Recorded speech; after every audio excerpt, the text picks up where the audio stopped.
Tem um livro escrito nos Estados Unidos, depois do grande primeiro movimento daquele Black Lives Matter, chamado War on Cops, guerra contra a polícia mesmo. Porque depois que houve uma morte de um jovem lá em Ferguson, uma cidadezinha do interior dos Estados Unidos, cresceu esse movimento. Falaram que um policial matou um jovem desarmado, e era jovem, era desarmado, só que ele pesava 150 quilos e estava atracado tentando tomar a arma do policial magrinho. O policial, naquela hora, se desvencilhou, acabou matando. Não foi nem para julgamento, porque a coisa foi liberada, a certeza que estava tudo certo. Tudo bem. Mataram o Floyd, um policial estúpido matou o Floyd no norte dos Estados Unidos. Ele, né? Foi uma morte estúpida, foi condenado, está preso. Voltou uma recarga desse movimento. O que aconteceu depois dessa guerra contra a polícia, que foi tratada como racista e violenta? Nós tivemos um ressurgimento da violência nos Estados Unidos, porque a polícia deu uma parada.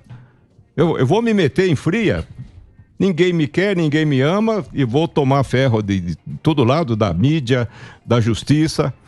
O que está acontecendo nos Estados Unidos hoje, Nova York, entre 2019 e 2021, até ano passado, teve um aumento de 50% de homicídios. São Paulo teve uma queda de 14%, já vinha caindo. E vai continuar. Mas nós temos um outro cerco que está se fechando contra as polícias, principalmente, que estão nas ruas aqui no Brasil. O STJ, Superior Tribunal de Justiça, na sexta turma, tomou uma decisão que o policial não pode mais abordar pessoas, a não ser que tenha provas de que esse indivíduo está metido com algum problema. Ou seja, se ele prendeu alguém, o julgado foi em cima disso, tinha lá 70 porções de droga, de cocaína, mas não tinha fundadas razões para abordar aquele cara, então não valeu a prisão. Agora, semana passada, ontem, essa semana. E é para repercussão geral, ou seja, a polícia não pode mais desconfiar com a sua experiência, com o seu treinamento de pessoas, precisa quase justificar. A ação policial ostensiva não é uma ação de direito, não tem nada a ver com direito. É uma polícia que está fazendo um trabalho extensivo. Isso vale, fundadas razões, num processo criminal para a Polícia Civil, que investiga, o Ministério Público, para o juiz. Então nós estamos percebendo, e fora as ONGs, naturalmente, que bate feio na polícia. A polícia precisa de muito aperfeiçoamento, ela deve muito melhorar o seu desempenho, cuidado com a letalidade. Em São Paulo tem uma morte a cada 400 presos, no Rio uma morte a cada 30 presos. Isso mostra a diferença de treinamento, de qualidade de supervisão. Polícia precisa aperfeiçoar sempre. São Paulo adotou as câmeras, está aperfeiçoando. É bom que se faça isso. Transparência, abertura, coragem, aperfeiçoamento. O Rio de Janeiro tem um longo caminho para chegar ao estado de São Paulo. Tá? Então, mesmo assim, a população tem que entender, o judiciário tem que entender, que se não apoiar as estruturas policiais que nós temos nas ruas, nós vamos piorar muito a segurança, que já é ruim. Mas, coronel, e até o Roberto também. Esse movimento Black Matters, isso é político. Claro. Sim, esses movimentos que a gente tem de dividir sociedade, de jogar um contra o outro, é político. Isso é claro. Sem dúvida. E quando é que isso vai acabar? Isso que eu quero saber. Quando é que isso vai ser uma guerra civil para um ganhar a guerra, tomar o território e acabar, ou vai ficar isso sempre? É o grande problema da polícia, que ela fala não, a gente não gosta de ouvir não. Não pode passar aqui, não pode fazer isso. Tudo aquilo que é proibido, é a polícia que fala.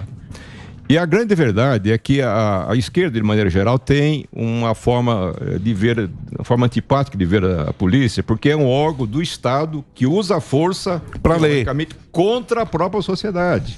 Isso, mas então, a lei pressupõe, para manter a lei, se pressupõe a autoridade, não é isso? Você não tem uma democracia sem uma estrutura de ordem e segurança funcionando. Senão vira a casa da Maria Joana. Vira a Venezuela. Isso.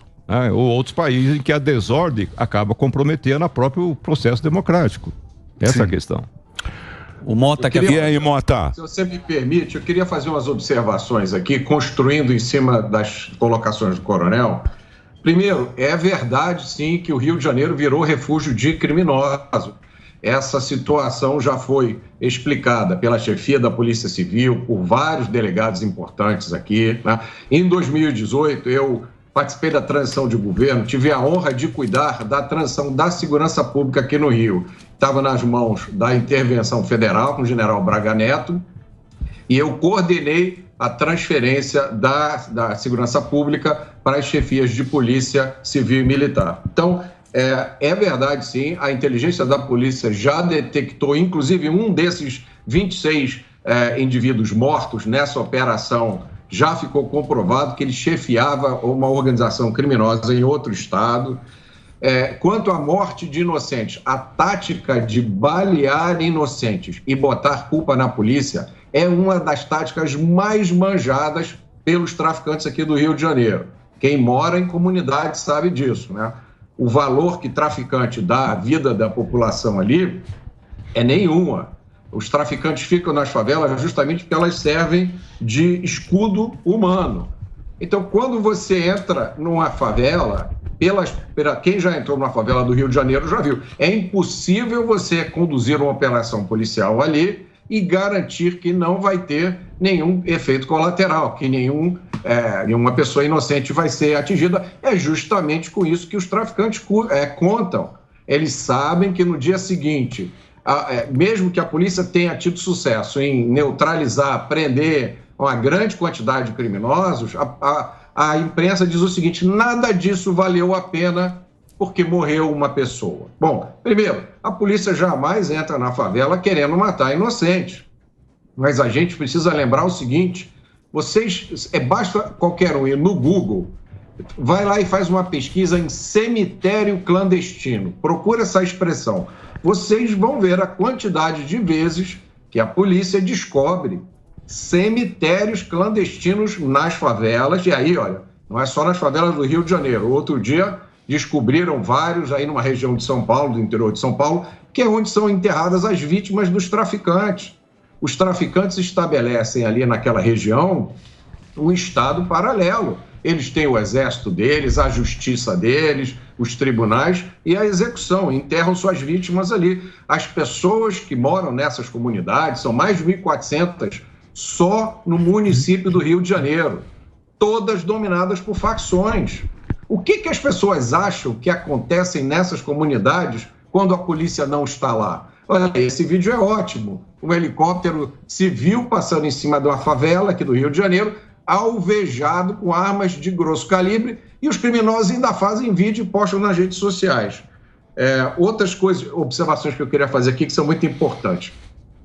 As sequelas das crianças, né? Porque testemunham a violência das operações policiais. Bom, toda vez que a polícia não está lá e não tem operação policial, as crianças testemunham a violência dos traficantes, que não há hoje, eu acho, em nenhuma democracia ocidental, nada comparado com o que se faz nas favelas do Rio de Janeiro e do Brasil. Vamos lembrar aqui só a história do repórter Tim Lopes, que foi sequestrado quando fazia uma reportagem sobre exploração de menores no baile funk. Tim Lopes foi levado para uma favela, ele foi torturado, morto e o corpo queimado num chamado forno de micro-ondas, né? Que são os pneus empilhados. Essa é a realidade das favelas. Como é que a gente discute violência? Aí a mídia, outra coisa muito importante, né? Esse ecossistema, Emílio, você falou aí do Black Lives Matter, né?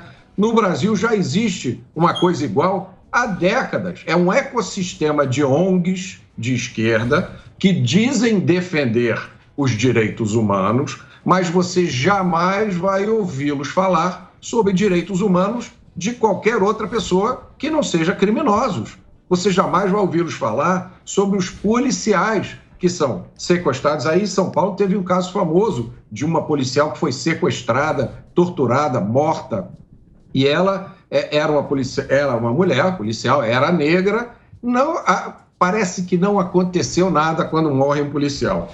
E o mais assustador disso, Emílio, para terminar aqui e devolver a palavra para vocês, é que você vê até áreas do próprio Estado. Por exemplo, essa DPF 635, né, que é uma coisa assim totalmente bizarra. Eu converso com os meus amigos policiais, juristas, ninguém conhece caso de algum outro país do mundo, uma democracia, onde a justiça tenha impedido a polícia de agir sobre uma determinada região. Aquilo ali virou um santuário. O pior, esse pedido foi feito ao STF pelo Partido Socialista Brasileiro, com apoio da Defensoria Pública do Rio de Janeiro. Ora, para que serve a Defensoria Pública? A Defensoria Pública serve para quando alguém é acusado de um crime e não tem advogado, vem o defensor público, né? O Marco pode confirmar isso. Uhum. A Defensoria Pública não é feita para agir institucionalmente, atacando a polícia ou impedindo a polícia de agir. Isso é se juntando ao Partido Socialista Brasileiro para entrar com um pedido no STF. Tudo errado nessa história.